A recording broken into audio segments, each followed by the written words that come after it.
જોઈશું સમાચાર વિસ્તારથી। કેન્દ્રીય જળશક્તિ મંત્રી સી.આર. પાટીલના હસ્તે ડ્રીમ સિટી પોલીસ સ્ટેશનનું લોકાર્પણ કરવામાં આવ્યું હતું। આ પોલીસ સ્ટેશન કાર્યરત થવાથી સુરતના નાગરિકોની સલામતી અને સુખાકારીમાં વધારો થશે।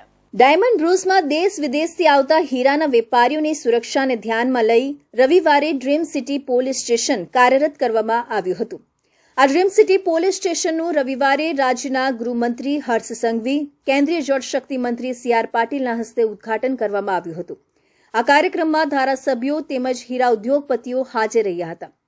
વધુમાં આ બાબતે પોલીસ કમિશનર અનુપમસિંહ ગેહલોતે જણાવ્યું કે 38મું પોલીસ સ્ટેશન ડ્રીમ સિટી કાર્યરત કરવામાં આવ્યું છે, જેમાં 1 પીઆઈ, 3 પીએસઆઈ અને 43 પોલીસ કર્મી તૈનાત કરી દેવામાં આવ્યા છે।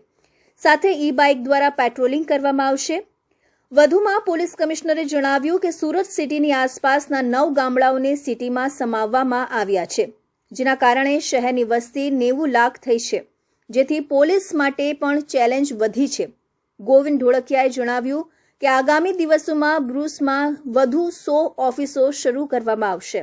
આપણા સુરત ડાયમંડ બુર્સમાં ડ્રીમ સિટી પોલીસ સ્ટેશનની જે આજે ઉદ્ઘાટન થયું, એમાં આપણા પોલીસ કમિશનર શ્રી ગેહલોત સાહેબની મહેનત, ગુજરાત સરકારનો સપોર્ટ અને આપણે આ એરિયામાં જ્યારે ડાયમંડનો આટલું બધું વેલ્યુવાળી અહીંયા વસ્તુ આવે છે, કસ્ટમ છે, તો એના કેવી રીતે સેફટી ને સિક્યુરિટી રહે એવો વિચાર કરીને જે આ police station dream city police સ્ટેશનનું આજે ઉદ્ઘાટન થયું એ બહુ જ સરાહનીય છે અને આપણે આશા રાખીએ કે આ એરિયામાં ખૂબ જ સેફટી, શાંતિ અને સુખ રહેશે। ધન્યવાદ। આ પ્રસંગે ગૃહ રાજ્યમંત્રી હર્ષ સંઘવી, રાજ્યસભાના સાંસદ ગોવિંદભાઈ ઢોળકિયા, ધારાસભ્ય સંદીપ દેસાઈ, સુરત શહેર પોલીસ કમિશનર અનુપમસિંહ ગેહલોત, ધર્મનંદન ડાયમંડના ચેરમેન અને સુરત ડાયમંડ બ્રુસના ડિરેક્ટર